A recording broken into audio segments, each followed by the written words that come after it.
नमस्कार, मिशन 24 में आपका स्वागत है।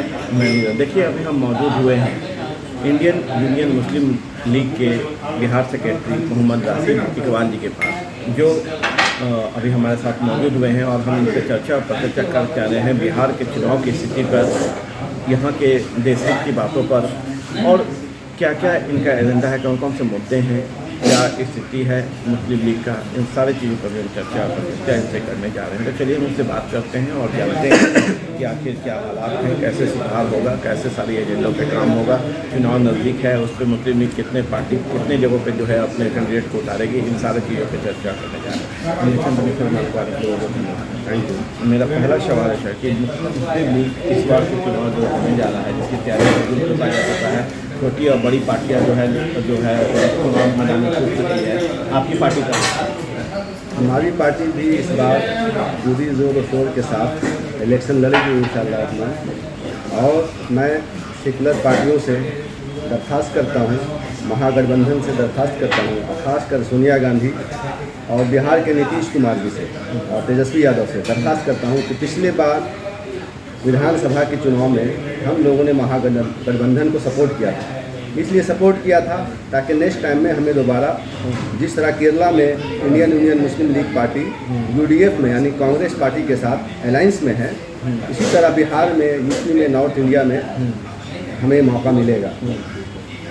और मैं ये बता देना चाहता हूँ कि कांग्रेस पर हमारा, बल्कि कांग्रेस ही नहीं बल्कि देश पर मुस्लिम लीग पार्टी का हमेशा ही एहसान रहा है। आपको एक बहुत बड़ी बात बता दूं कि आज जो संविधान देख रहे हैं, ये संविधान अम्बेडकर का संविधान खासकर कहलाता है और ये संविधान मुस्लिम लीग पार्टी की देन है। लेकिन एहसान मानिए मुस्लिम लीग पार्टी का कि उसने अपने एक जीता हुआ एमपी को से रिज़ाइन दिया और दोबारा अम्बेडकर को री इलेक्शन करवा करके जितवा कर भेजा। तब अम्बेडकर संविधान सभा पहुँचे, तब संविधान लिखने का मौका मिला।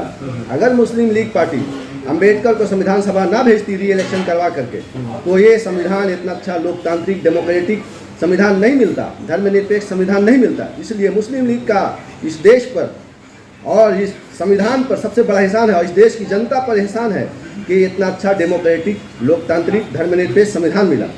फिर भी अफसोस की बात है कि मुस्लिम लीग को ये देशद्रोही कहते हैं, समझ में नहीं आती, शर्म आनी चाहिए कहते हुए। अभी बदहाली, जिम्मेवारी और हक की क्या है किसकी? मुस्लिम लोग? हाँ, मुसलमानों की बदहाली के बहुत सारे कारण हैं उसमें, और उसके बहुत सारे जिम्मेदार लोग हैं। सबसे बड़ा कारण मुस्लिम आज़ादी के बाद जो मुसलमानों की बदहाली का सबसे बड़ा कारण है, मुसलमानों की अपनी पॉलिटिकल पार्टी से एमपी और एमएलए जीत कर ना जाना। क्योंकि जिस कौम से यानी जिस धर्म से या जिस कम्युनिटी से या जिस जात के अपनी पॉलिटिकल पार्टी नहीं होगी, उस कौम की आवाज़ असेंबली और पार्लियामेंट हाउस में नहीं उठेगी। क्यों? क्योंकि वो इंडिपेंडेंटली अपनी बात नहीं रख पाएंगे। फॉर एग्जांपल, आप जानते हैं कि अगर 2/3 से कम कांग्रेस पार्टी ने रूल बनाया अपने मुफाद के लिए, वो अलग बात है कि केरला में हमारा कांग्रेस से गठबंधन है, लेकिन अफसोस है बिहार में नहीं करते हैं, यूपी में नहीं करते, दिल्ली में नहीं करते हैं, ठीक है। और राहुल गांधी जिस सीट से गए हैं वो सीट भी मुस्लिम लीग की है, वायनाड। अगर वायनाड मुस्लिम लीग ना दी होती तो राहुल गांधी आज लोकसभा एमपी नहीं होते।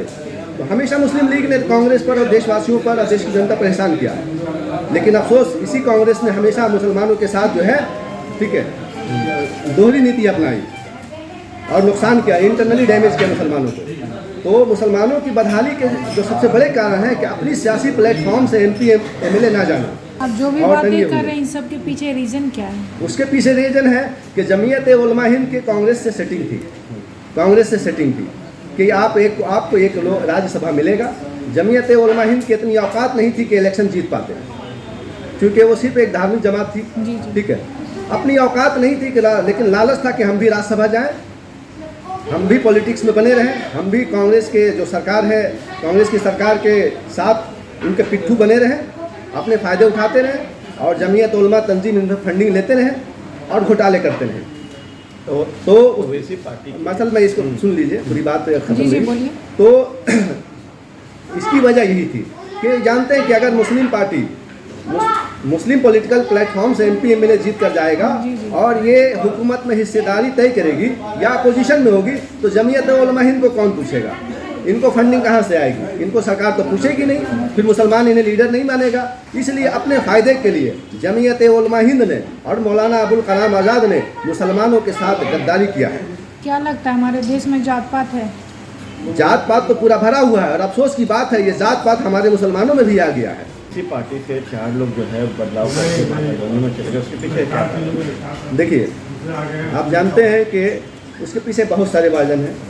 इसमें कुछ लोग ये कहते हैं कि अख्तरुल ईमान साहब और वैशी साहब में जो है हम भरी हुई है, ठीक है, इनके अंदर ईगो है, ठीक है।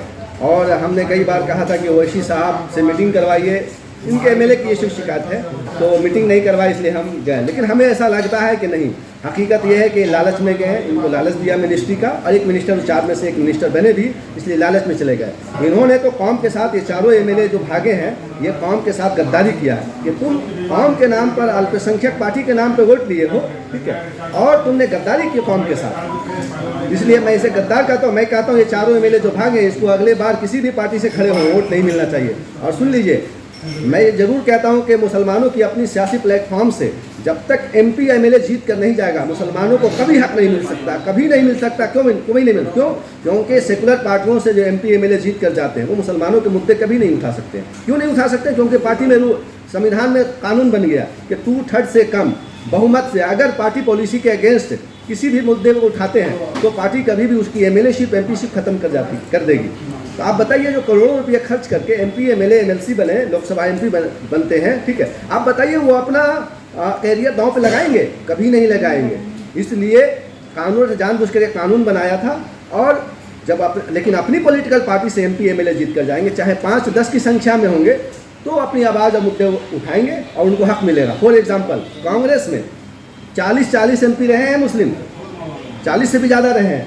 ये चाहते तो SC ST में मुसलमानों को रिजर्वेशन दिलवा सकते थे, लेकिन चूंकि कांग्रेस पार्टी के एमपी थे, अपनी पार्टी के पॉलिसी के खिलाफ नहीं जा सकते थे, तो SC ST मुसलमानों को रिजर्वेशन नहीं दिलवाया। आगे मुस्लिम लीग चुनाव में क्या रणनीति? हाँ, रणनीति ये तय करेगी कि चूँकि आप देख रहे हैं कि मुसलमानों की हालत दलितों से बदतर है।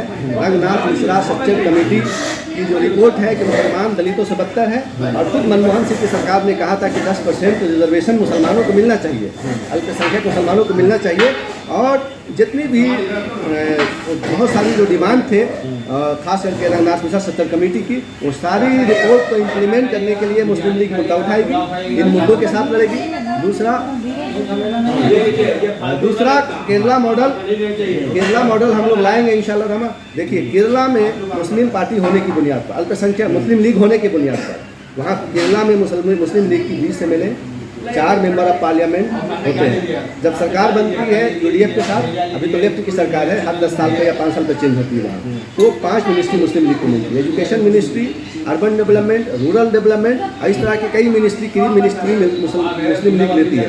और यही वजह है कि मुसलमानों की हालत जो है वहाँ बहुत बेहतर हालत में है। बल्कि अगर कहा जाए कि तमाम कम्युनिटी से मुस्लिम लीग के वजह कर मुसलमानों की हालत सबसे ज़्यादा बेहतर है, तो इसमें कोई गलत नहीं होगा।